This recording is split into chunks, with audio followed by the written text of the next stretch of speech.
Hello all, welcome to story Walt. నేను రిజ్వానా.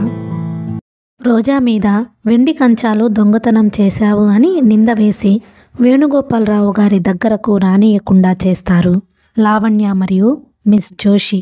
లావణ్య చంద్రంతో కలిసి ఇంట్లో ఉన్న ఇనప్పెట్టెలోని ఆస్తి వీలునామా కోసం పగలగొట్టాలని నిర్ణయించుకుంటారు. ఆ ప్రయత్నంలో భాగంగా వేణుగోపాలరావు గారు రోజాని కలవటం కోసం వెళ్ళినప్పుడు చంద్రాన్ని ఇంటికి పిలుస్తుంది లావణ్య. వీరిరువురు ఇనప్పెట్టె బద్దలు కొట్టి అందులో ఉన్న పేపర్స్, బంగారం చూస్తుండగా వేణుగోపాలరావు గారు తిరిగి వస్తారు. ఇద్దరు భయాందోళనకి గురి అవుతారు. ఈ అనుకోని సంఘటనలో లావణ్య వేణుగోపాలరావు గారి కంఠానికి ఉచ్చు బిగిస్తుంది. ఇంతవరకైతే విన్నాం కదా. ఇక్కడ నుంచి కథ ముందుకు ఇలా కొనసాగుతుంది. చంద్రం ఒంటి నిండా చెమటలు పట్టాయి. వేణుగోపాలరావు గారి శరీరాన్ని మంచానికి చేరగిలబడేలా ఆంచి మెల్లగా లేచి నిలబడ్డాడు. అతని ముఖం రక్తవిహీనమైన పాలిపోయినట్లుగా ఉంది. నువ్వు ఆయన్ని చంపేశావు జేమ్స్. ఆయన నీ తండ్రి. మాటల కోసం పెరుగులాడుతున్నాడతను. అలా ఎప్పుడూ నన్ను చూడలేదాయన, విసురుగా అంది. చంద్రం తల తిప్పి మళ్ళీ నిర్జీవమైన వేణుగోపాలరావు గారి శరీరం వైపు చూశాడు. అతని గుండెలు ఉండ చుట్టుకుపోతున్నట్టుగా అయినాయి. మనసులో ఎక్కడో ఆర్తనాదం లాంటి ఆక్రోశం. ఇంతవరకు తను దొంగతనాలు ఎన్నో చేశాడు, కానీ మర్డర్ కేస్ అనేది ఎరుగడు. లావణ్య ఈయన్ని హత్య చేసింది. ఇది ఖూనీ. ఇందులో తనకి కూడా భాగం ఉంది. అతనికి శరీరం జలధరించింది. లావణ్య కూడా తండ్రి వైపే చూస్తోంది. జరిగిందేమిటో లావణ్య బుర్రకి ఇప్పుడిప్పుడే ఎక్కసాగింది. భయంగా చంద్రం దగ్గరగా జరిగింది. అతని చెయ్యి పట్టుకుంటూ, జేమ్స్, ఆయన నిజంగా చనిపోయారంటావా? నమ్మలేనట్టుగా అడిగింది. చంద్రం అవునన్నట్టు తల ఊపాడు. నేనేం చేశాను? టై జారి క్రిందకు వస్తే బిగించి గట్టిగా పట్టుకున్నాను, అంతే. తనకి తను చెప్పుకుంటున్నట్టుగా అంది. అదే ఆయన ప్రాణం తీసింది. జేమ్స్ వెర్రిగా చూసింది. లావణ్యకి తనేం చేసిందో ఇప్పటికీ అర్థమయ్యింది. లావణ్య చప్పున ముఖం తిప్పుకొని చంద్రం గుండెల్లో తలదాచుకుంది. జేమ్స్, నాకు భయం వేస్తోంది. ఇప్పుడేం చెయ్యటం? చిగురుటాకులా కంపిస్తూ అంది. చంద్రం సమాధానం చెప్పలేదు. అతనికి అంతా స్తంభించిపోయినట్టుగా ఉంది. అసలు ఆలోచన అనేది రావటం లేదు. మెదడు ముద్దుబారిపోయినట్టుగా ఉంది. జేమ్స్, నాకు భయం వేస్తోంది. పిచ్చెక్కినట్టుగా ఉంది. ఇక్కడ నుంచి వెంటనే నన్నెక్కడికైనా తీసుకువెళ్ళు, ఏడుపు గొంతుతో అంది. ఎక్కడకు వస్తావు లావణ్య? ఎక్కడకు వెళ్ళినా పోలీసులు వస్తారు మన వెంట. జేమ్స్, అతని గుండెల్లో నుంచి తల తీసిన లావణ్య కళ్ళు పెద్దవి చేసి చూసింది. మనం ఎక్కడికి వెళ్ళినా ఇది తప్పించుకోలేము. జేమ్స్, నీకు పుణ్యం ఉంటుంది. నీ కాళ్ళు పట్టుకుంటాను. నన్నెక్కడికైనా త్వరగా తీసుకెళ్ళు. పోలీసులకు అప్పజెప్పకు. నాకు ఉరిశిక్ష వేస్తారు వాళ్ళు. భగవాన్, ఈ భయంతో నా ప్రాణం పోయేట్టుంది. జేమ్స్, నన్ను దాచిపెట్టు. నన్నెక్కడికైనా తీసుకువెళ్ళిపో. లావణ్య హఠాత్తుగా క్రిందకు జారి అతని మోకాళ్లను పెనవేసుకుని తలచుకుంటూ హిస్టేరియా వచ్చిన దానిలా వెక్కి ఏడవసాగింది. చంద్రం అప్రతిభుడైనట్లు నోట మాట రానివాడిలా అలాగే చతికిలబడిపోయిన లావణ్య వైపు చూడసాగాడు. దాదాపు అరగంట తరువాత అప్పటి వరకు ఆ ఇంట్లో చంద్రం నీడ ప్రేతఛాయలా తిరుగాడుతోంది. అతని వంటి నిండా ఇంకా చెమటలు దిగగారుతూనే ఉన్నాయి. పళ్ళు గిట్ట కరుచుకున్నట్టు దవడలు బిగుసుకుని ఉన్నాయి. గుండెల్లో తుఫానులా చెలరేగిన అల్లకల్లోలాన్ని అదిమిపెట్టడానికి అతను ఎన్నడూ ఎరగనంత శక్తిని కూడదీసుకోవలసి వచ్చింది. ఆ ఇంట్లో తారట్లాడుతున్న మౌనం శ్మశానంలో రాజ్యం ఏలుతున్న నిశ్శబ్దంలా ఉంది.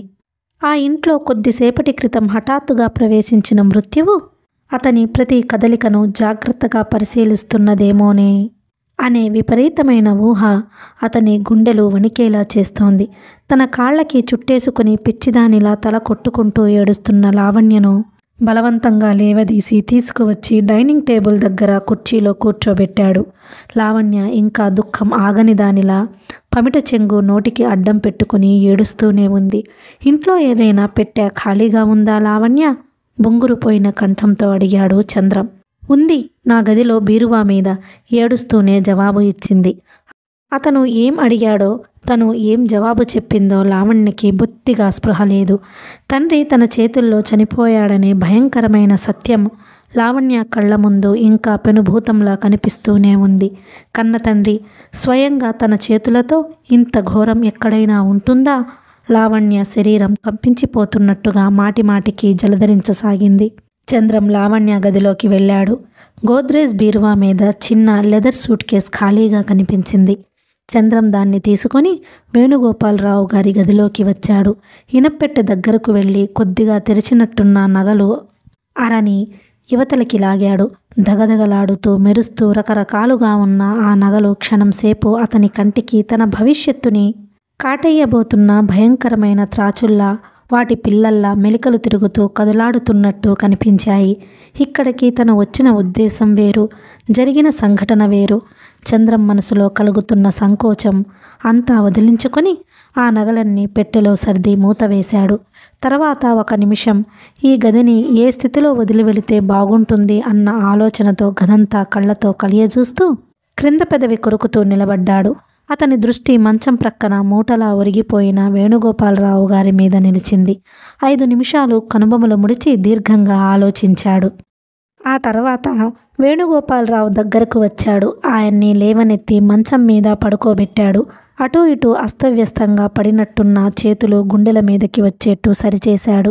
అసహజంగా బార్లా చాపినట్టున్న కాళ్ళు కనిపించకుండా రగ్గు తీసి నడుం వరకు కప్పాడు. తర్వాత మంచం క్రిందకి తోసిన కాగితాలన్నీ తీసి గదంతా విరజిమ్మాడు. ఇనప్పెట్టె అరలు లాగి క్రిందకు పడేశాడు. దాని మూత బార్లా తెరిచి వదిలేశాడు. డ్రాయర్ దగ్గరకు వెళ్ళి దాని అరలు లాగి అందులో ఉన్న కాగితాలు, పుస్తకాలు కెలికి వదిలేశాడు. 5 నిమిషాల్లో చకచక ఈ పనంతా ముగించిన అతను గది గుమ్మం దగ్గరకెళ్ళి అక్కడ నిలబడి అప్పుడే ఆ గదిలోకి అడుగుపెట్టిన అగంతకునిలా గదిని పరీక్షగా చూశాడు. గదంతా చిందరవందరగా ఉంది. ఇనప్పెట్టె తెరిచి అరలు క్రిందపడి ఉన్నాయి. కాగితాలు గది నిండా విరజిమ్మి ఉన్నాయి. చూసి చూడగానే ఆ గదిలో దొంగతనం చేయబడినట్టు తెలిసిపోతోంది. ఈ గదిలో ఇంత జరిగినా ఆయన నిద్రపోతూ ఉండడం విచిత్రంగా అనిపిస్తోంది. దగ్గరగా వెళ్ళిన తరువాత కానీ ఆయన మృతుడైనట్టు తెలియదు. చంద్రం మళ్ళీ గది మధ్యకు వచ్చాడు. క్రింద పడి ఉన్న తన జేబు రుమాలుని, టైని తీసుకొని జేబులో పెట్టుకున్నాడు. ఈ గదిలో చాలా చోట్ల తన వేలిముద్రలు పడి ఉంటాయని అతనికి గుర్తుకు వచ్చింది. ఏ ప్రదేశాల్లో తను తాకాడని అనుమానం వచ్చినా ప్రతి చోట జేబు రుమాలతో తుడిచాడు. ఒకవేళ కనిపించినా పర్వాలేదు అనే ధైర్యం కలిగింది. తనని పట్టుకోవడం ఎవరికీ సాధ్యం కాదు. తనని అవసరమైతే సప్త సముద్రాల మధ్య ఒంటి స్తంభపు మేడలో దాచినట్టు ఎవరికంటా పడకుండా మాయం చేయగల నేర్పు తన పైవాళ్లకుంది. నగలు పెట్టిన పెట్టె తీసుకుని యువతలకి వచ్చేస్తున్న అతను ఒక్క క్షణం మంచం దగ్గర ఆగి చనిపోయాడంటే నమ్మశక్యం కాని వేణుగోపాలరావు ముఖం వైపు తదేకంగా రెప్పవాల్చకుండా చూశాడు. అతని కడుపులో దుఃఖం లాంటిది సుడి తిరిగింది. అర్థం కాని బాధతో దేవినట్టయింది. మెడ చుట్టూ సన్నని తాడుతో ఎవరో బిగించినట్టుగా, ఊపిరి ఆడక ఉక్కిరి బిక్కిరి అయిపోయినట్టుగా ఉంది. చాలా విచిత్రమైన అనుభూతి అది. తనలో ఎందుకలాంటి స్పందన? అయినా ఎంత చిత్రం! ఆ రోజు సికింద్రాబాద్ స్టేషన్లో ఈయన దగ్గర నగ కొట్టేయబోయి పట్టుబడిన క్షణం ఎంత అనూహ్యమైంది. మళ్ళీ ఈయన కూతురితో పరిచయం రావడం, ఒక విధంగా ఈ మరణానికి తాను కూడా కారణం అనటం కేవలం విధి వైపరీత్యం కాకపోతే ఇంకేమిటి? తన వశం తప్పి విరక్తిగా, వైరాగ్యంగా అయిపోతున్న మనసుని ఒక చిన్న భుజాల కుదింపుతో స్వాధీనంలోకి తెచ్చుకున్న చంద్రం అక్కడ నుంచి కదిలి గది తలుపులు చేరవేసి బయటకి వచ్చేశాడు. మందార పువ్వుల ఎర్రబడిన కళ్ళతో బిక్కముఖంతో చూస్తున్న లావణ్య డైనింగ్ టేబుల్ దగ్గర నుంచి పరిగెత్తుకుంటూ వచ్చి అతని చెయ్యి పట్టుకుంటూ చిన్నపిల్లల అమాయకంగా అడిగింది, జేమ్స్, నిజం చెప్పు, నన్ను పోలీసులు పట్టుకుంటారు కదూ? కన్న తండ్రిని చంపిన పాతకానికి అందరూ నా ముఖం మీద ఉమ్మేస్తారు కదూ? జేమ్స్, దేవుడి సాక్షిగా నిజం చెబుతున్నాను. ఆయనంటే విసుగేసేది, చిరాకు వేసేది నిజమే. కానీ చంపాలన్నంత ద్వేషం నాకెప్పుడూ కలగలేదు. ఆ ఊహ కల్లో కూడా నా మనసులోకి రాలేదు. ఇది ప్రమాదవశాత్తు జరిగిపోయింది. భయంలో మతిపోయిన నేను ఏం చేస్తున్నానో గుర్తించలేకపోయాను. జేమ్స్, కనీసం నువ్వైనా నన్ను నమ్ముతావు కదూ? లావణ్య కళ్ళ నిండా పొంగుల ఉబికిన నీళ్లు బుగ్గల మీదకి ధారగా జారసాగాయి. చంద్రం ముఖం సీరియస్గా, ఎలాంటి భావం లేకుండా నిర్లిప్తంగా ఉంది. కుడి చేత్తో పెట్టె పట్టుకున్న అతను ఎడమ చెయ్యి లావణ్య భుజం మీద ఆనిస్తూ అన్నాడు. లావణ్య, అనవసరంగా నువ్వు మతి పాడు చేసుకోవద్దు. జరిగిందేదో జరిగిపోయింది. అది మార్చటం మన వల్ల కాదు. ఇది ప్రమాదవశాత్తు జరిగిందని మనం చెప్పినా ఎవరూ నమ్మరు. పోలీసులు అనే వాళ్ళని నీ కనుచూపు మెరలోకి రాకుండా చూసే బాధ్యత నాది. సరేనా? ముందు మనం ఇక్కడ నుంచి ఎంత త్వరగా బయటపడితే అంత మంచిది. చంద్రం చేతిలో ఉన్న పెట్టె చూపిస్తూ అన్నాడు. ఈ పెట్టెలో ఏమున్నాయో తెలుసా? నగలు. అన్నీ ఒక్కటి కూడా మిగల్చకుండా పూర్తిగా తీసేసుకున్నాను. నువ్వు నాతో వచ్చేయ్. నా గదిలో స్థిమితంగా కూర్చొని ఆలోచిద్దాం. ఇంటిలో ఎవరో దొంగతనానికి వచ్చి ఆయన్ని చంపేశారనే అపోహ కలిగిద్దాం. పద, మీ ఇంటి ప్రహరీ గోడని ఆనుకొని పెరటివైపు చిన్న సందు ఉంది కదూ అంటూ లావణ్య రెక్క పట్టుకొని దారి తీశాడు.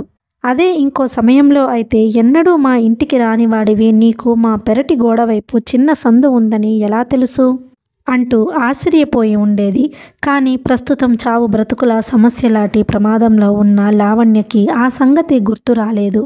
ఇద్దరు పెరటి తలుపు తెరుచుకుని దొడ్లోకి వచ్చారు. దొడ్లో ఆవరణ అంతా సపోటా, మామిడి, పనస మొదలైన చెట్ల నీడ చిక్కగా పరుచుకొని ఉన్నాయి.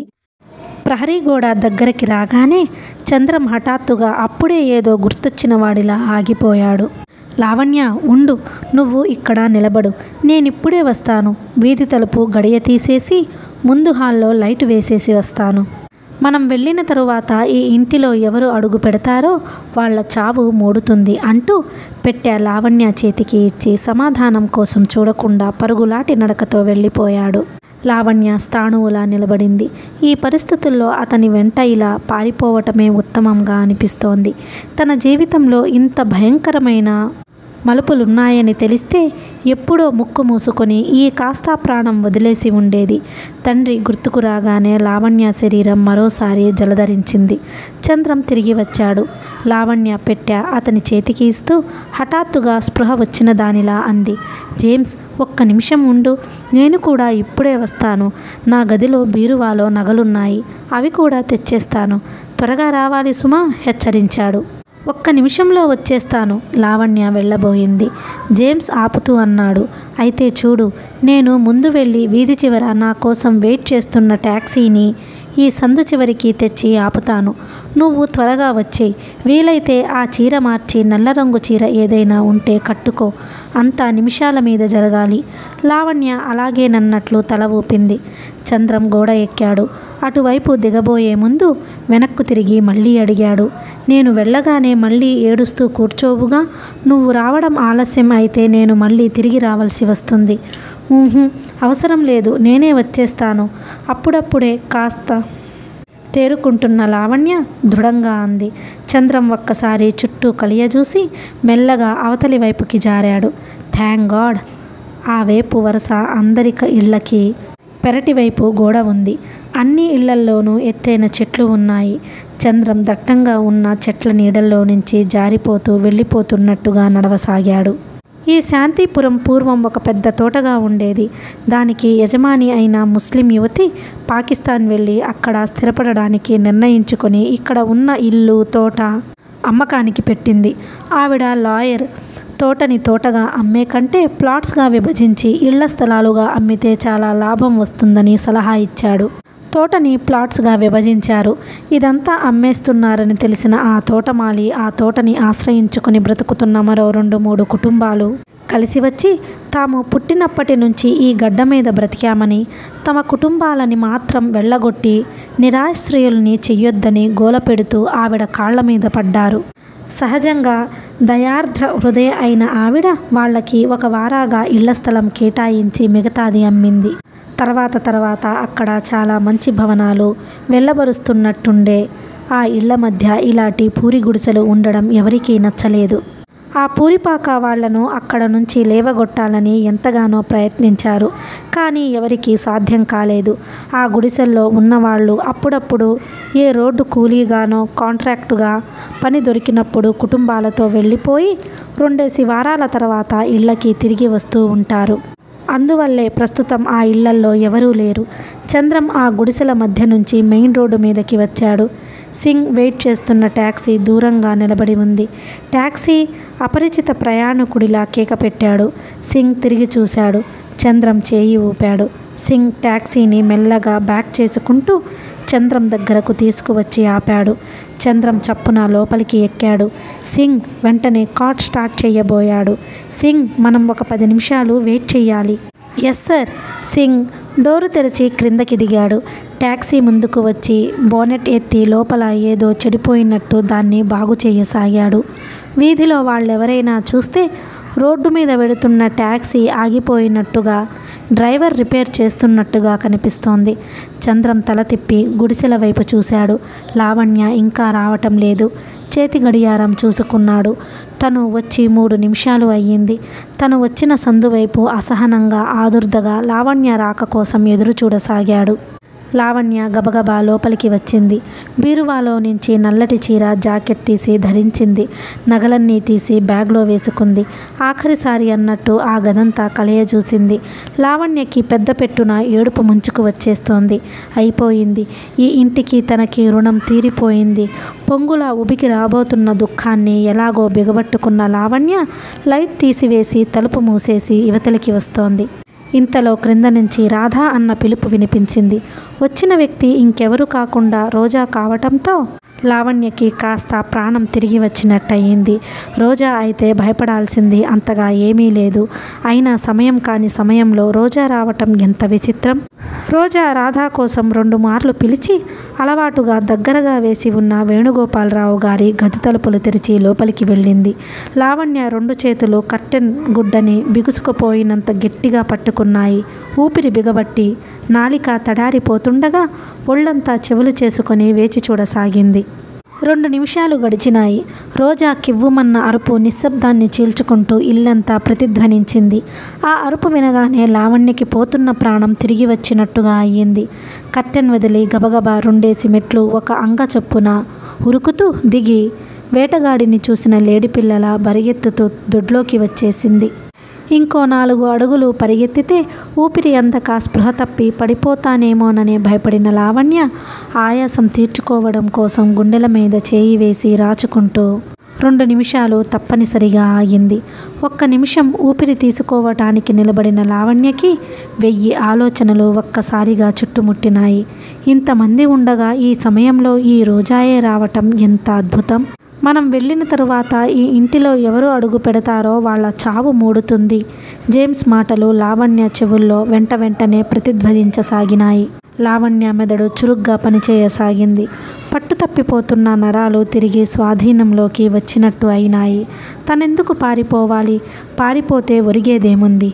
ముష్టి ఈ నగలు తనకి ఎన్నాళ్ళు అన్నం పెడతాయి? ఆ తర్వాత తన బ్రతుకేమిటి? అన్ని సుఖాలకి దూరమై ఎక్కడో అజ్ఞాతంగా, అనామకంగా చీకటి బ్రతుకు బ్రతకాలి తను. ఆ దౌర్భాగ్యం ఎందుకు పొందాలి? అసలు దీనికంతటికీ కారణం రోజా. ఈ రోజా మూలంగానే పరిస్థితులు ఇలా విషమించాయి. తను పారిపోతే ఆస్తి అంతా రాధాకి సంక్రమిస్తుంది. రాధాకి గార్డియన్గా ఆ పాపిష్టిది మహారాణి భోగాలన్నీ అనుభవిస్తుంది. ఏ తప్పు చేయని తనకి శిక్ష. కుత్సితమైన మనసుతో ఈ ఇంటిలో ప్రవేశించి అందరి గుండెల్లో చిచ్చుపెట్టి అందరి బ్రతుకులు నాశనం చేసిన ఆ దౌర్భాగ్యురాలికి అష్టైశ్వర్యాల వీల్లేదు. అలా జరగడానికి వీలు లేదు. తన కంఠంలో ప్రాణం ఉండగా అలా జరగనివ్వను. భగవంతుడు తనని క్షమించాడు కాబట్టే రోజాని ఈ సమయంలో ఈ ఇంటిలో అడుగుపెట్టేలా చేశాడు. రోజా పాపం పండింది. రోజాకి చావు మూడింది. రోజా పట్ల ద్వేషం, పగ, కసి ముప్పిరిగొన్న లావణ్యకి గుండె ధైర్యం వచ్చేసింది. ఇందులో భయపడాల్సింది ఏమీ లేదు. కాస్త మెలకువగా చురుగ్గా ప్రవర్తిస్తే చాలు. తనకేం తెలియనట్లు ఇప్పుడే వచ్చినట్లు వీధి గుమ్మంలో నుంచి వస్తుంది. తండ్రి మరణం అప్పుడే చూసినట్టు చూస్తోంది. తన చేతులతో తనే స్వయంగా రోజాని పోలీసులకి అప్పగిస్తుంది. లావణ్య కళ్ళ ముందు అనేక దృశ్యాలు గిరగిరా తిరగసాగినాయి. రోజాని పోలీసులు పట్టుకోవడం, చేతులకి బేడీలు వేసి తీసుకువెళ్ళడం, ఉరిశిక్ష లేకపోతే కనీసం కారాగార శిక్ష వేయటం అన్నీ చకచకా కళ్ళ ముందు కదిలినాయి. తను చేసిన నేరం రోజా మెడకి తగిలించవచ్చుననే అవకాశం కళ్ళెదుట కనిపిస్తున్న లావణ్యకి శరీరంలో కొత్త రక్తం వేగంగా ప్రవహిస్తున్నట్టయింది. ఆ రక్తంలో ప్రవహిస్తున్న నిర్భీతి, మొండితనం, తెగింపు ఈ మూడు కలిసి లావణ్యలో కొద్దిసేపటి క్రింద కలవరపెట్టిన పిరికితనాన్ని రూపు లేకుండా పారద్రోలినాయి. లావణ్య మెల్లగా లోపలికి వచ్చేసి పెరటి తలుపులు మూసేసింది. సందు చివర జేమ్స్ తన కోసం వెయిట్ చేస్తున్నాడన్న విషయం గుర్తుకు వచ్చింది. ఉండని, కొద్దిసేపు చూసి అతనే వెళ్ళిపోతాడు. వీధి వాకిటిలో నుంచి వచ్చినట్టు లావణ్య తండ్రి గది గుమ్మం దగ్గరకు వచ్చి నిలబడింది.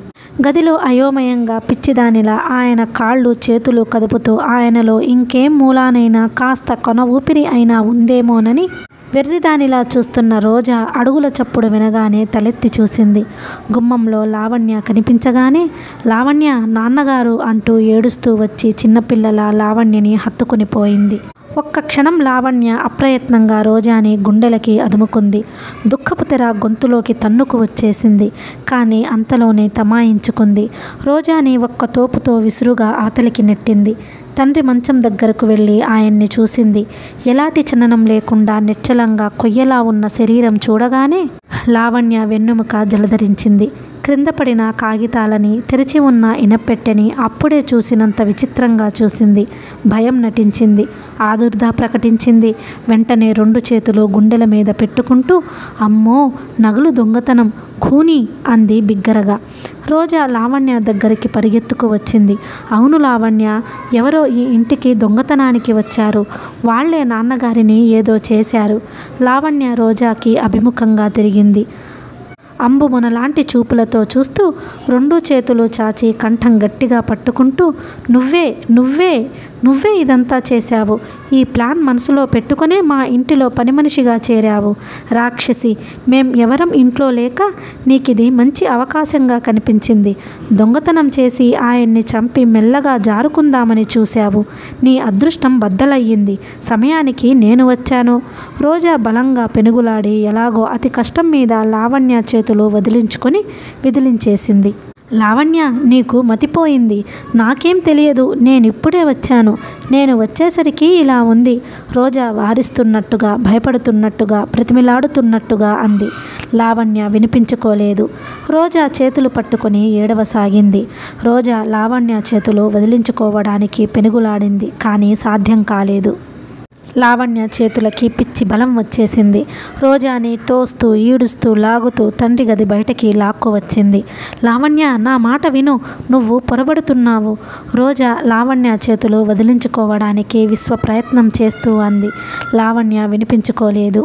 1000 ఏనుగుల శక్తి వచ్చిన దానిలా రోజాని తండ్రి గది ప్రక్కన ఉన్న గెస్ట్ రూమ్లోకి తోసి తలుపులు మూసి బయట గడియ పెట్టేసింది. లావణ్య, తలుపు తీ, రోజా తలుపులు బాదుతూ అంది. తీస్తాను, పోలీసులు వచ్చిన తరువాత కసిగా జవాబు చెప్పింది. లావణ్య, నన్ను బయటకు రాని. లావణ్య, నిజంగా చెబుతున్నాను. భగవంతుడి సాక్షిగా ఒట్టు వేసుకుని చెబుతున్నాను. నాకేం తెలియదు లావణ్య. లావణ్య రోజా పిలుపులు లక్ష్య పెట్టలేదు. రోజాని ఆ గదిలో ఖైదీగా బంధించిన తరువాత గుండెల మీద పెద్ద బరువు దింపుకున్నట్టయింది. ఒకసారి గట్టిగా ఊపిరి పీల్చుకుంది. ముఖం నిండా అలుముకున్న చిరుచెమటలు కొంగుతో తుడుచుకుంది. లావణ్య తరువాత అట్టే ఆలస్యం చెయ్యలేదు. పైకి పరిగెత్తుకు వెళ్ళి బ్యాగ్లో పెట్టుకున్న నగలన్నీ తీసి బీరువాలో యథాస్థానంలో ఉంచివేసింది. గబగబా క్రిందకు దిగి వచ్చింది. తండ్రి గదిలోకి వెళ్ళి ఫోన్ తీసి కంపిస్తున్న వేళ్లతో నెంబర్ డయల్ చేయసాగింది. హలో, అవతల నుంచి సరస్వతమ్మ గారి కంఠం వినిపించింది. ఆంటీ, ఎవరు? లావణ్య. అవును ఆంటీ, ఏడుపు గొంతులోకి తెచ్చుకుంటూ అంది. ఏమిటమ్మా, నాన్నగారు వస్తారన్నావు, రానేలేదు.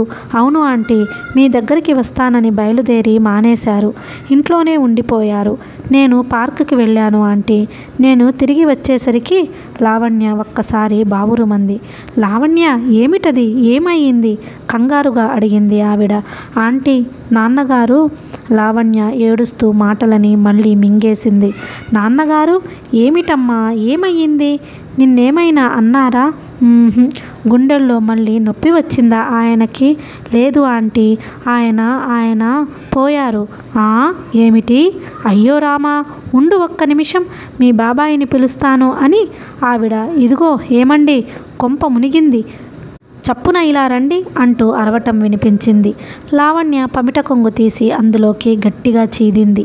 ఆయన వచ్చారు. రిసీవర్ తీసుకొని ఏమిటమ్మా లావణ్య, నిజమా అన్నాడు గాబరాగా. అవును అంకుల్, నేను పార్క్ నుంచి వచ్చేసరికి ఇంట్లో రోజా ఒక్కతే ఉంది. రాధా డ్రైవర్ ఎవరూ లేరు. ఇనప్పెట్ట తెరిచి ఉంది. నగలు డబ్బు ఏవీ లేవు. నాన్నగారు మంచం మీద ప్రాణం లేకుండా ఉన్నారు. ఏమిటేమిటి? లావణ్య వెక్కుతూ అంది. అంకుల్, ఇదంతా నాకేదో పీడకలలా ఉంది. మీరు ఆంటీ ఇద్దరూ త్వరగా రండి. నాకు చాలా గాబరాగా ఉంది. భయంతో ప్రాణం పోయేట్లుగా ఉంది. ఇప్పుడే 10 నిమిషాల్లో వస్తాను. ఆయన ఫోన్ పెట్టేయక ముందు మళ్ళీ అడిగారు.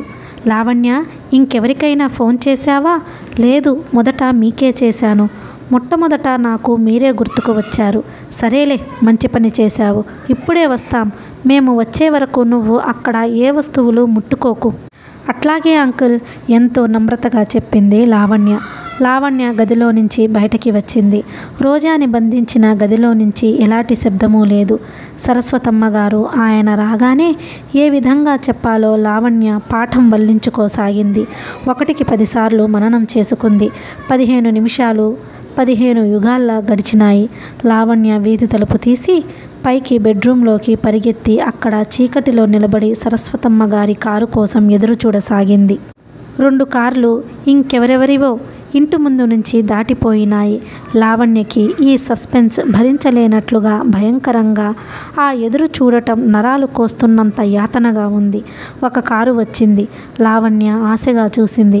అది ఇంటి ముందుకు రాగానే స్లో అయి మలుపు తిరిగి గేటు లోపలికి వచ్చేసింది. లావణ్యకి ప్రాణం లేచి వచ్చింది. మెరుపులా క్రిందకు పరిగెత్తుకు వచ్చి తలుపు తెరిచింది. అప్పటికే భార్యాభర్తలిద్దరూ లోపలికి వస్తున్నారు. ఇద్దరి ముఖాలు ఆదుర్ద ఆందోళనకి ప్రతిరూపాల్లా ఉన్నాయి. సరస్వతమ్మ గారిని చూడగానే లావణ్య ఆంటీ అంటూ వెళ్ళి ఆవిడని కరుచుకుపోయింది. మరుక్షణంలో అంతకు ముందే ఆలోచించుకున్నట్టుగా స్పృహ తప్పిపోయిన దానిలా చేతులు వేళ్లాడేసి ఒరిగిపోయింది. అయ్యో అయ్యో, మూర్ఛపోయినట్లుందండి అంది ఆవిడ కంగారుగా. వేళ్లాడిపోతున్న లావణ్యని ఆయన క్రింద పడకుండా పట్టుకున్నారు. ఇద్దరూ ఆమెని తోడుపట్టి లోపలికి తీసుకువచ్చి సోఫాలో పడుకోబెట్టారు. సరస్వతమ్మ గారు లావణ్య తనని ఒళ్ళో పెట్టుకున్నారు. మాధవరావు గారు వేణుగోపాలరావు గారి గదిలోకి వెళ్ళి చూసి వచ్చారు. నిజమేనా అడిగిందావిడ. నిజమేనన్నట్టు తల ఊపారాయన. ఆయన ముఖం రక్తవిహీనమయ్యింది. కళ్ళల్లో నీళ్లు కూరుకుంటున్నాయి. వేణుగోపాలరావు గారు ఆయనకి చిరకాల మిత్రులు. అయ్యయ్యో, ఏమిటండి ఈ ఘోరం? ఇంత దారుణం ఎక్కడా వినలేదే. సరస్వతమ్మ గారు చేత్తో గుండెల మీద తట్టుకుంటూ అంది. నాన్న నాన్న లావణ్య తల అటూ ఇటూ తిప్పుతూ అస్పష్టంగా అంది. మాధవరావు గారు జేబులో నుంచి తాళం చెవుల గుత్తి తీసి లావణ్య గుప్పెట తెరిచి అందులో పెట్టాడు. 2 నిమిషాల తరువాత లావణ్య అప్పుడే మెలకువ వచ్చినట్టుగా కళ్ళు తెరిచింది. భయం భయంగా రెప్పలు ఆడించి చూసింది. లావణ్య, నా తల్లి, నీకెంత కష్టం వచ్చిందే మా అమ్మ. ఇలాంటి ఘోరం ఇంతవరకు ఎక్కడా చూడనే లేదే మా అమ్మ అంటూ సరస్వతమ్మ గారు నిజమైన దుఃఖంతో లావణ్య తలని ఎత్తి గుండెలకి హత్తుకుంది. ఆవిడ ఒళ్ళో తల పెట్టుకుని పడుకున్న లావణ్య అతి నీరసంగా నూతిలో నుంచి మాట్లాడుతున్నట్టుగా ఇలా చెప్పింది. అంకుల్, నాన్న మొదట మీ ఇంటికి వస్తానని బయలుదేరి ఎందుకో మానేశారు. ఇంటికి ఈ విషయం ఫోన్ చేద్దామంటే గదిలో ఆయన ఉండటం వల్ల వీలు కాలేదు. నేను ఒక్కదాన్ని ఇంట్లో కూర్చోవడం విసుగేసి అలా పార్కుకి వెళదామని బయలుదేరాను. కారు విషయంలో నాకు నాన్నగారికి పేచీ వచ్చింది. నేను కారు వాడుకోవటం లేదు. రిక్షాలో నేను పార్కుకి వెళుతుంటే నా ఫ్రెండ్ ఒకతను కనిపించాడు. రిక్షా దిగి అతనితో అతని కారులో అతని రూమ్కి వెళ్ళాను. అక్కడ కూర్చొని మాట్లాడుతుంటే పొద్దుపోయింది. అతను నన్ను ఇంటికి తీసుకువచ్చి బయటే డ్రాప్ చేసి వెళ్ళిపోయాడు. లోపలికి రాలేదు. ఎందుకంటే నాన్నగారికి అతనంటే పడదు. నేను అతనితో కలిసి తిరిగానని తెలిస్తే చంపేస్తానన్నారు. నేను మెల్లగా నడుచుకుంటూ లోపలికి వచ్చాను. ఇంట్లో లైట్లు వేసే ఉన్నాయి. ఎలాంటి శబ్దమూ లేదు. వీధి తలుపులు తోసి చూస్తే వేసే ఉంది. నాకు అర్థం కాలేదు. నేను పెరటి వైపు వచ్చాను. తలుపు తీసే ఉంది. నాకెందుకో భయంగా అనుమానంగా తోచింది. మెల్లగా లోపలికి వచ్చాను. రోజా నాన్నగారి గదిలో నుంచి యువతలికి వచ్చింది. మనిషి కంగారుగా పరిగెత్తడానికి సిద్ధంగా ఉన్నట్లుగా ఉంది. నేను పేరు పెట్టి పిలిచాను. నన్ను చూడగానే గాబరా పడిపోయింది. తలుపులన్నీ ఎందుకిలా మూసేసి ఉన్నాయి అని అడిగితే జవాబు చెప్పకుండా వత్తరయ్యింది. రోజా వాలకం చూడగానే నాకు బాగా అనుమానం వేసింది. మళ్ళీ మేం ఎవరము ఇంట్లో లేకుండా చూసి ఏదైనా ఎత్తుకుపోతుందేమోననుకున్నానే గాని మరీ ఇంత దారుణం జరిగిందని అనుకోలేదు. లావణ్య 2 చేతులు ముఖం మీద ఆనించుకుని ఏడవసాగింది. లావణ్యకెదురుగా సోఫాలో కూర్చొని ఉన్న మాధవరావు గారు లావణ్య చెప్పిన ప్రతి మాట అత్యంత శ్రద్ధగా, ఒక్క అక్షరం పొల్లుపోకుండా వింటున్నారు.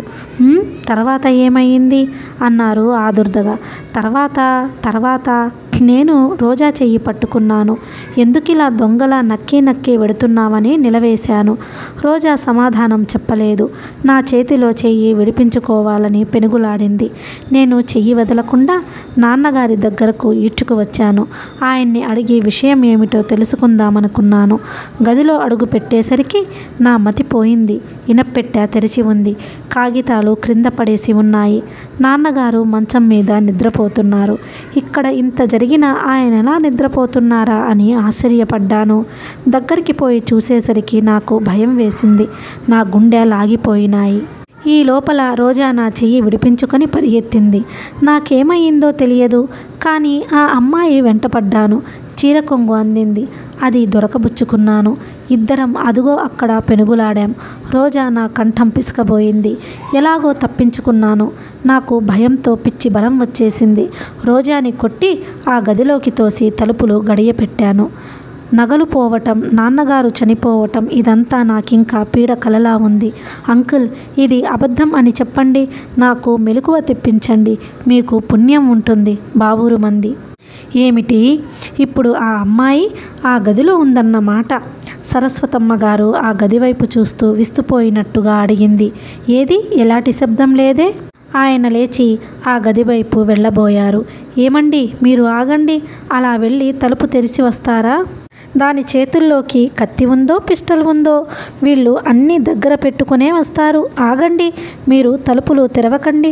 సరస్వతమ్మ గారు కంగారుగా అరిచింది. ఆయన క్షణం సేపు ఆగి తల ఊపి తిరిగి వచ్చేశాడు. ఇప్పుడేం చేయటం? ఆలస్యం అవుతున్న కొద్దీ ఇది ఎక్కడ ఏ విషమిస్తుందోనని భయపడుతున్న ఆవిడ భర్తని హెచ్చరిస్తున్నట్టుగా అడిగింది. చేసేదేముంది? వెంటనే పోలీసులకి రిపోర్ట్ ఇవ్వటమే. వాళ్ళు రాగానే జరిగిందంతా చెప్పేయాలి. పోలీసుల మాట వినగానే లావణ్య ముఖం పాలిపోయింది. వాళ్ళు వస్తే ప్రశ్నలతో చంపేస్తారు. వాళ్ళ అనుమానాలతో ప్రాణాలు తోడేస్తారు. ఉన్నమతి కూడా పోతుంది. కానీ వద్దనటానికి మళ్ళీ సాహసం చాలలేదు. వాళ్ళకే తన మీద అనుమానం వస్తుందేమోనని భయం వేసింది. ఆయన ఫోన్ చేయడానికి వెళ్ళబోతూ ఆగి లావణ్య వైపు తిరిగారు. లావణ్య, ఇప్పుడు నువ్వు చెప్పిందంతా నిజమేనా? మళ్ళీ ఇందులో ఏ కాస్తైనా అసత్యం ఉందని రుజువైతే ఇది మన అందరి మెడలకి చుట్టుకుంటుంది.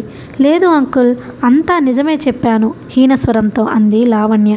మాధవరావు గారు ఫోన్ చేయటానికి గదిలోకి వెడుతుండగా వెనక నుంచి అంకుల్ అంటూ నీరసంగా పిలిచింది.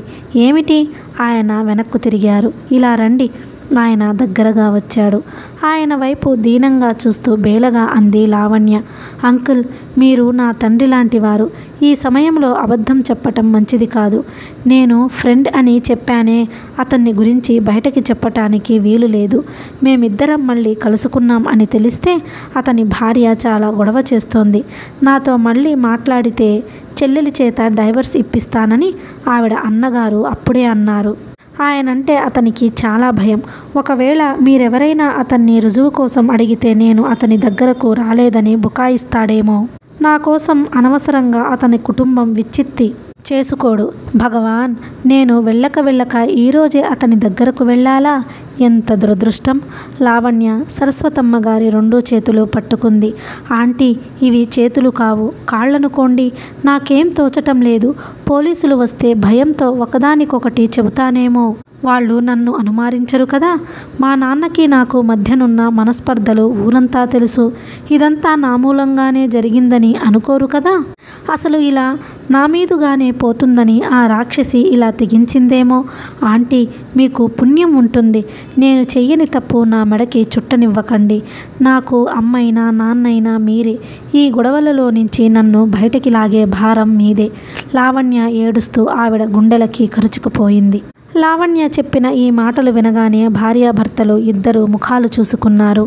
లావణ్య చెబుతున్న ఈ ఫ్రెండ్ ఎవరో వాళ్ళకి తెలిసిపోయింది. అతను డాక్టర్ కిషోర్ అయి ఉంటాడు. అతనికి లావణ్యకి ఆ మధ్య జరిగిన గొడవ, కిషోర్ భార్య పిల్లల్ని తీసుకువచ్చి వేణుగోపాలరావు గారి ముందు చేసిన రాద్ధాంతం వాళ్ళు ఎరుగున్నారు. అయితే ఈ విషయం గురించి ఆలోచించాల్సిందే. ఆయన వచ్చి మళ్ళీ కూర్చుంటూ ఆలోచించారు. అనుభవంతో తల నెరిసిన ఆయనకి ఎందుకో గాని లావణ్య చెప్పిన మాటలు హృదయాన్ని కదిలించలేదు. లావణ్య చెప్పిన ఈ కథంతా సత్యమేనన్న నమ్మకం ఏర్పడటం లేదు. ఇందులో ఎక్కడో ఏదో అబద్ధం అజ్ఞాతంగా ప్రతిధ్వనిస్తోంది. తను చెప్పిన ప్రతి మాట ఎదుటి వాళ్ళ హృదయాల్లో ఎలాంటి భావం రేకెత్తిస్తుందో లావణ్య చురుగ్గా గమనించటం ఆయన దృష్టిని దాటిపోలేదు. ఏదో ఒకటి అమ్మాయి, ఆపదలో పడకుండా చప్పున ఆలోచించండి అంది సరస్వతమ్మ గారు. తన భార్యకి లావణ్య పట్ల మమకారం ఆయన ఎరుగనిది కాదు. ప్రస్తుతానికి లావణ్య తరపున నిలబడడానికి ఆయన నిర్ణయించుకున్నాడు. మోకాళ్ల మీద మోచేతులు ఆనించి అరచేతుల్లో గడ్డం పెట్టుకుని కొద్దిసేపు సుదీర్ఘంగా ఆలోచించి ఆయన చివరికి ఇలా అన్నాడు. చూడు, నువ్వు ఎక్కడికి వెళ్ళలేదు, ఏ ఫ్రెండ్ని కలవలేదు, ఇంట్లో ఏం తోచకపోతే సరాసరి మా ఇంటికి వచ్చావు. మేము నిన్ను దింపటానికి ఇంటికి వచ్చాము. వీధి తలుపు మూసి ఉంది. లోపల లైట్లు వెలుగుతున్నాయి. పిలిస్తే ఎవరూ పలకలేదు. దొడ్డివైపు నుంచి మనం ముగ్గురం వచ్చాం. దొంగలా పారిపోతున్న రోజని మనం ముగ్గురం కలిసి పట్టుకున్నాం. సరేనా? మిమ్మల్ని ఎప్పుడు అడిగినా ఇదే మాట చెప్పాలి, తెలిసిందా? భార్యని కూడా ఉద్దేశించి చూస్తూ అన్నారు ఆయన. ఇద్దరు అలాగే అన్నట్టు తల ఊపారు. ఆయన మళ్ళీ లేచారు. ఎవరికి చేస్తారు ముందు ఫోన్? సరస్వతమ్మ గారు అడిగింది. ఇంకెవరికి? మన నారాయణకే. వాడు అయితే నయం. ఇదంతా ఏదో తికమకగా ఉంది అన్నారాయన. నారాయణ సరస్వతమ్మ గారి చెల్లెలి కొడుకు, డిఎస్పీగా చేస్తున్నాడు. ఈ మధ్యనే ట్రాన్స్ఫర్ అయి ఇక్కడికి వచ్చాడు. మాధవరావు గారు వెళ్ళగానే లావణ్య సరస్వతమ్మ గారి గుండెల్లో ముఖం దాచుకుంటూ అంది. ఆంటీ, నాకున్నదంతా మీరు తీసేసుకోండి. నన్ను మాత్రం వదలద్దు. నాకు ఈ ప్రపంచంలో మీరు తప్ప ఇంకెవరూ లేరు. పిచ్చిదానా, నువ్వు అనవసరంగా కంగారు పడకు. నేను అనే దాన్ని ఈ ప్రపంచంలో బ్రతికుండగా నీ మీద ఈగ కూడా వాలదు. వాళ్ళనివ్వను నేను, సరేనా? సరస్వతమ్మ గారు లావణ్య వెన్ను నిమురుతూ దృఢంగా అన్నారు. మరో గంటలో ఆ ఇంటి ఆవరణ అంతా రకరకాల కార్లతో, పోలీస్ జీప్స్తో, అంబులెన్స్తో నిండిపోయింది. ఇసుక వేస్తే రాలనంతగా కిటకిటలాడుతూ జనం గుమిగూడారు. డిఎస్పీ నారాయణ జాగ్రత్తగా అన్నీ పరీక్ష చేసి వివరాలు సేకరించారు. అతను ఆ ఇంట్లో అడుగు పెట్టగానే మాధవరావు గారే ఎదురు వెళ్ళారు. అతను అడిగిన ప్రశ్నలన్నిటికీ ఆయనే జవాబు చెప్పారు. ఈ గంటలో లావణ్యకి 2 సార్లు ఫిట్స్ వచ్చినాయి. ఆ అమ్మాయి ఏడుపు చూస్తుంటే చూసేవాళ్ల గుండెలు తరుక్కుపోతున్నాయి. నారాయణ అంతా పరీక్ష చేసి తర్వాత రోజా బంధించి ఉన్న గది తలుపులు తెరవబోయాడు. రోజా దగ్గర ఎలాంటి ఆయుధాలున్నాయేమోనని సరస్వతమ్మ గారు పదే పదే హెచ్చరించటంతో నారాయణ ఎందుకైనా మంచిదన్నట్టు డిటెక్టివ్ సినిమాలోలా 2 పోలీసులతో తలుపు తీయగానే మెరుపులా ప్రక్కకు తొలగి నిలబడ్డారు. కానీ అతను ఊహించినట్టుగా గది లోపల నుంచి బాణంలా ఎవరూ దూసుకురాలేదు. నారాయణ పిస్టల్ గురి చూపిస్తూ జాగ్రత్తగా లోపలికి అడుగుపెట్టాడు. రోజా కిటికీ దగ్గర అటువైపు తిరిగి నిలబడింది. చేతుల్లో ఏ వస్తువు లేదు.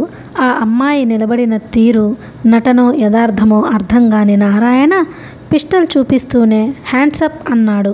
రోజా మెల్లగా వెనక్కు తిరిగింది. హ్యాండ్సప్ రెండోసారి అరిచాడు నారాయణ. రోజా చేతులు ఎత్తలేదు.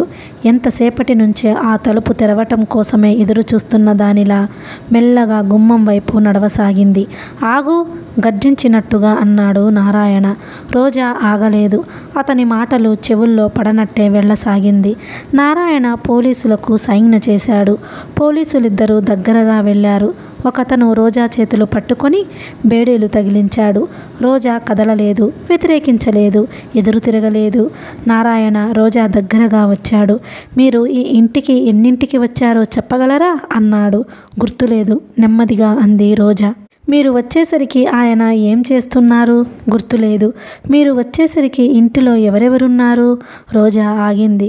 గుర్తు చేసుకుంటున్నట్టుగా ఆలోచించింది. నారాయణ ఆశగా చూశాడు. గుర్తులేదు, తల తిప్పుతూ అంది. నారాయణ రోజాని పరీక్షగా చూశాడు. రోజా దృష్టి సరిగ్గా లేదు. గాఢ నిద్రలో ఉన్న మనిషి లేచి నడుస్తున్నట్టుగా చూస్తున్నట్టుగా ఉంది. ఈ అమ్మాయి షాక్ తింది, స్పృహ లేదు సరిగ్గా అన్నాడు నారాయణ. సింగినాదం, అంతా నటన. 2 వాయిస్తే సరి, అన్ని స్పృహలు వస్తాయి అంది సరస్వతమ్మ గారు. రోజా చెవుల్ని ఈ మాటలు పడ్డాయో లేదో కానీ ఎలాంటి అనుభూతి లేదు. కళ్ళు గాజు గోళాల్లా శూన్యంలోకి చూస్తున్నట్టుగా ఉన్నాయి. రోజా అరెస్ట్ అయ్యింది. అక్కడంతా బాగా అన్ని పరీక్షలు చేసిన నారాయణ వివరాలు నోట్ చేసుకుంటూ మాధవరావు గారితో, ఈ దొంగతనంలో, ఈ హత్యలో ఈ అమ్మాయి ఒక్కతే కాదు, మరో వ్యక్తి చెయ్యి కూడా ఉంది. అతను పురుషుడు. ఆ వ్యక్తి ఎవరో, ఈ అమ్మాయికి తనకి ఎలాంటి సంబంధమో ముందు తెలియాలి అన్నాడు. తెల్లవారేసరికి ఈ వార్త వాడవాడలా దావానంలా వ్యాపించింది. స్థానిక దినపత్రికలన్నీ హైదరాబాదులో ప్రసిద్ధి చెందిన ధనవంతుడు వాణిజ్యవేత్త అయిన వేణుగోపాలరావు గారి దారుణ మరణ వార్తని పెద్ద అక్షరాలతో ప్రకటించినాయి. మొదటి పేజీలో రోజా ఫోటో పడింది. క్రింద క్లుప్తంగా రోజా ఆ ఇంటిలో పనిమనిషిగా చేరి ఆ ఇల్లు సర్వస్వం దోచుకోవడానికి చేసిన యత్నం వివరించబడింది. 1-2 చిన్న కారు పత్రికలు నగరంలో ఈ మధ్య తరచుగా జరుగుతున్న దొంగతనాలకి రోజాయే నాయకురాలు అయి ఉండవచ్చుననే సందేహం కూడా బయటపెట్టాయి. పత్రికల్లో రోజా గురించి పడిన ఈ ఉదంతం చదవటానికి ఆసక్తిగా రాత్రివేళ ఆలోచిస్తే భయోత్పాతం కలిగించేటంత చతురంగా రకరకాలుగా వర్ణించబడింది. శంకరయ్య ఇంటికి రాత్రి పోలీసులు వచ్చారు. ఇల్లంతా సోదా చేశారు. చంద్రాన్ని గురించి, రోజా గురించి ఆరాలు అడిగారు. చంద్రం గురించి తనకేం తెలియదని, చాలా రోజుల నుంచి చంద్రం తమతో సంబంధం లేకుండా దూరంగా ఉంటున్నాడని శంకరయ్య చెప్పిన మాటలు పోలీసులు నమ్మలేదు. రోజా అరెస్ట్ అయిందన్న వార్త వినగానే సుందరమ్మ గుండెలు బాదుకుంటూ ఏడవసాగింది. శంకరయ్య భార్యని కసిరి రెక్కపట్టి లోపలికి తోసి తలుపులు మూశాడు. పోలీసులు రకరకాలుగా వేస్తున్న యక్ష ప్రశ్నలకి ఓపికగా తనకి తెలిసినంత వరకు సమాధానాలు చెప్పాడు. సుందరమ్మ ఏడుపు విని బామ్మగారు గోడ మీద నుంచి తొంగి చూసింది. విషయమేమిటో కనుక్కుందామని వచ్చిన అంజి ఇంటి ముందున్న పోలీసులని చూసి హడలిపోయాడు. శంకరయ్య ఇంటి ముందు పోలీసు జీపు ఆగటం కుతూహలంగా గమనించిన ఇరుగు పొరుగు మగవాళ్లంతా అది వెళ్ళిపోగానే బిలబిలలాడుతూ వచ్చి శంకరయ్య చుట్టూ మూగారు. రోజా పనిచేస్తున్న యజమాని చనిపోయాడని, రోజా ఆయన్ని ఖూనీ చేసిందనే వార్త క్షణాల మీద ఆ వీధంతా పాకిపోయింది.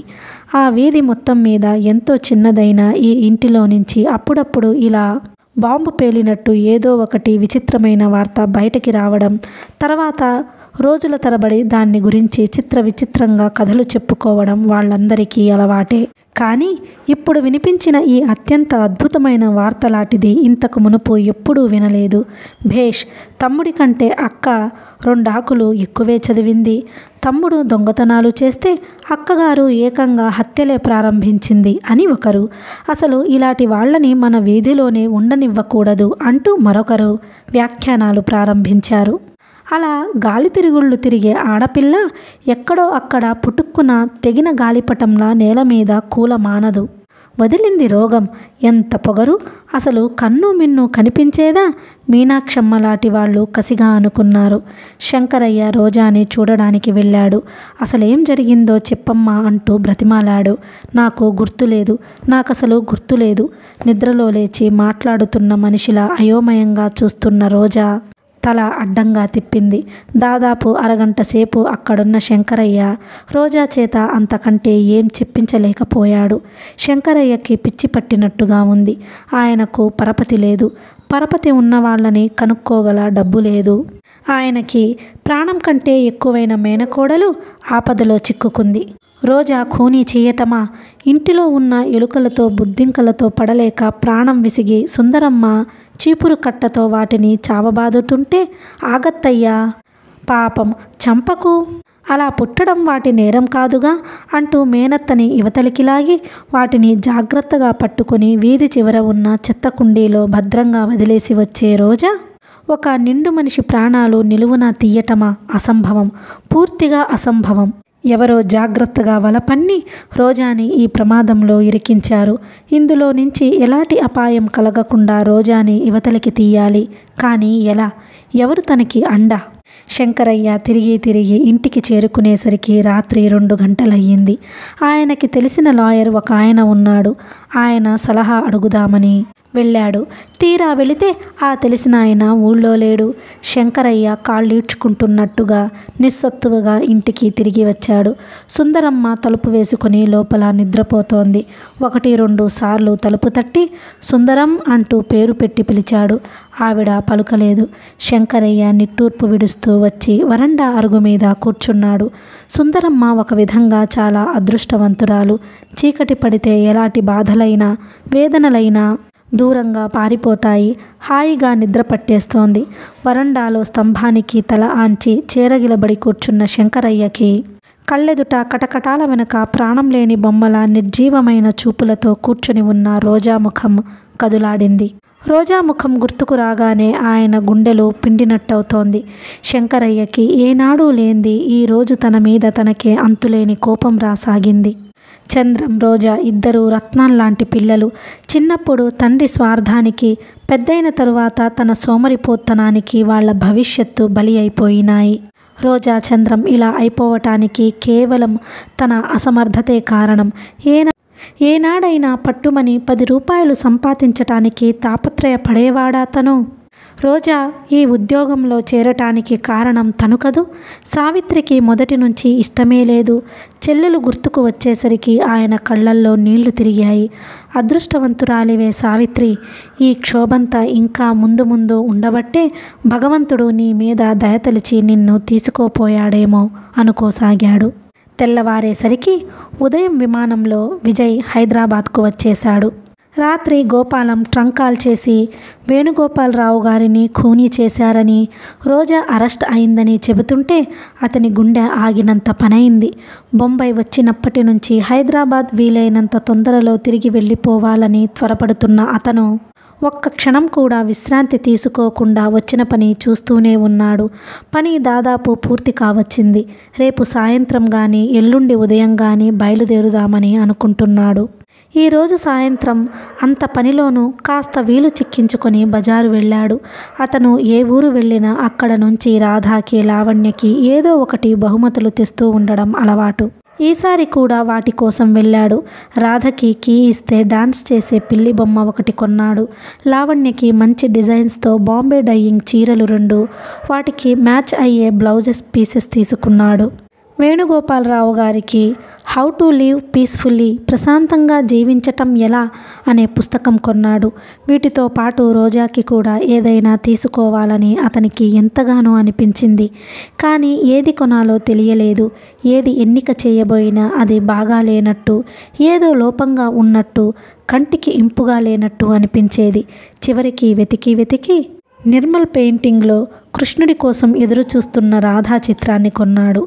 ఆ బొమ్మలోని రంగుల కలయిక, నిలబడడంలో ఆ శరీరపు వంపు, వీటన్నిటికంటే నిర్మలంగా, సోగగా ఆ కళ్ళల్లో నిరీక్షణ అత్యద్భుతంగా, ఎంతో అందంగా, చూపరుల హృదయాలని ఇట్టే దోచుకునేటంత సుందరంగా ఉంది. విజయ్కి ఆ పెయింటింగ్ చాలా నచ్చింది. రోజాకి కూడా నచ్చవచ్చుననే నమ్మకం కలిగింది. విజయ్ వచ్చినప్పటి నుంచి ఊపిరాడని పనులతో సతమతమవుతూ ఉండడంతో ఫ్రెండ్స్తో సరదాగా కాలం గడిపే అవకాశమే దొరకలేదు. విజయ్ మర్నాడు వెళ్ళిపోతున్నాడని తెలిసిన వాళ్ళు ఆ రాత్రి రాజ్లో గ్రాండ్గా డిన్నర్ ఏర్పాటు చేశారు. విజయ్ డిన్నర్కు బయలుదేరబోతుండగా ఫోన్ మోగింది. హైదరాబాద్ నుంచి ట్రంక్ కాల్ అని చెప్పింది ఆపరేటర్. విజయ్ కనుబొమలు కొద్దిగా ముడిపడ్డాయి. ఈ సమయంలో ట్రంక్ కాల్ అంటే ఏదో అర్జెంట్ పని అయి ఉండాలి. అతనికి వెంటనే వేణుగోపాలరావు గారు గుర్తుకు వచ్చారు. ఆయన ఆరోగ్యం ఎలా ఉందో అనే శంకం కలిగింది. ఫోన్లో గోపాలం వేణుగోపాలరావు గారు పోయారని, అది హత్య అని, రోజాని అరెస్టు చేశారని చెబుతుంటే అతనికి గుండె ఆగినంత పనైంది. గోపాలం చెప్పలేక జరిగినదంతా క్లుప్తంగా చెప్పాడు. విజయ్ కళ్ళ ముందు చీకట్లు కమ్మినట్టయింది. వేణుగోపాలరావు గారు పోవటమా, రోజా ఆయన్ని ఖూనీ చెయ్యటమా? అతనికి అసలు ఆ మాటలు అర్థం గ్రహించే శక్తినే కోల్పోయినట్టుగా ఉంది. విజయ్ డిన్నర్కు వెళ్ళలేదు. అతనికి అప్పటికప్పుడు హైదరాబాద్ వెళ్ళాలనిపించింది. కానీ మర్నాడు ఉదయం ఒక్క ప్లేస్ మినహా అతనికి అక్కడ నుంచి తక్షణం బయలుదేరి వెళ్ళే ప్రయాణ సాధనం ఏదీ కనిపించలేదు. ఆ రాత్రంతా తెల్లవార్లు గదిలో బోన్లో సింహంలా అటూ ఇటూ తిరుగుతూ కంటి మీద కునుకనేది లేకుండా కాలం గడిపాడు. అతనికి బుద్ధి తెలిసిన తరువాత టైం ఇంత నెమ్మదిగా గడవడం ఎప్పుడూ చూడలేదు. 100 సార్లు వాచి చూసుకున్నాడు. దాదాపు కాలం స్తంభించిపోయినట్లే అనిపించింది.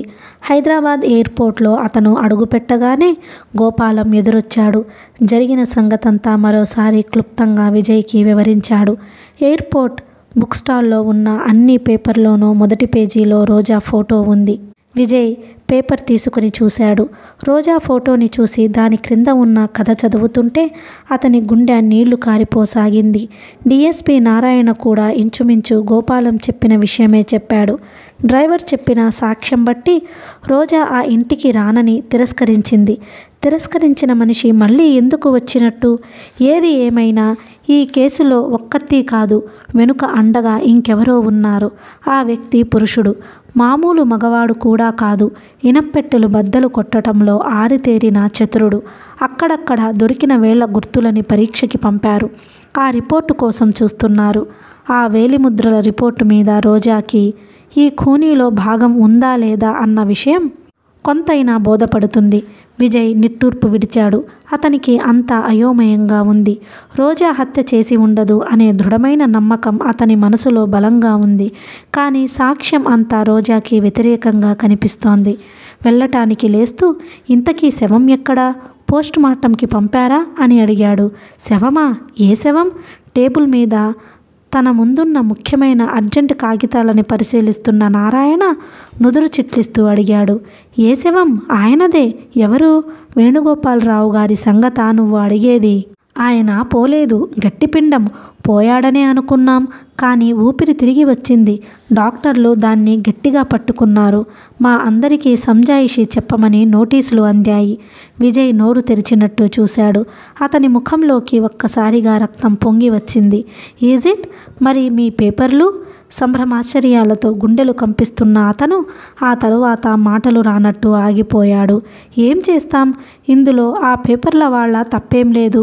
మేము ఇచ్చిన స్టేట్మెంట్ అది. రేపు సవరణ వస్తుంది. మళ్ళీ నేను హాస్పిటల్కి వెళుతున్నాను. నువ్వు వస్తావా నాతో అన్నాడు కూడా లేస్తూ. వస్తావా? అర్జెంటుగా ముందు అక్కడికే వెళ్ళాలి నేను. విజయ్ దారి తీశాడు. వేణుగోపాలరావు గారు బ్రతికారు, పోలేదు. అతనికి ఈ వార్త విన్నప్పుడు అనిపించినంత అద్భుతంగా ఇంతవరకు ఏదీ ఎప్పుడూ అనిపించలేదు. ఇక ముందు అనిపించదేమో కూడా. విజయ్ కళ్ళల్లో గిర్రున నీళ్లు తిరిగాయి. ఈ ప్రపంచంలో తల్లిదండ్రుల కంటే, స్నేహితుల కంటే, హితుల కంటే, అందరికంటే తనకి ఎక్కువైన వ్యక్తి ఆయన. జీవితం ఎంత విచిత్రం! కొన్ని గంటల్లో ఎంత విషాదం, కొన్ని గంటల్లో మళ్ళీ ఎంత ఆనందం! మానవుణ్ణి బొమ్మలు చేసి ఆడించే ఈ అద్భుతమైన విధికి ఒక్క క్షణం తనకి తెలియకుండానే వినమ్రుడై చేతులు జోడించబుద్ధయింది అతనికి. కథ కొనసాగుతుంది. మీకు ఈ వీడియో నచ్చినట్లయితే please like, share and subscribe the channel. Thank you.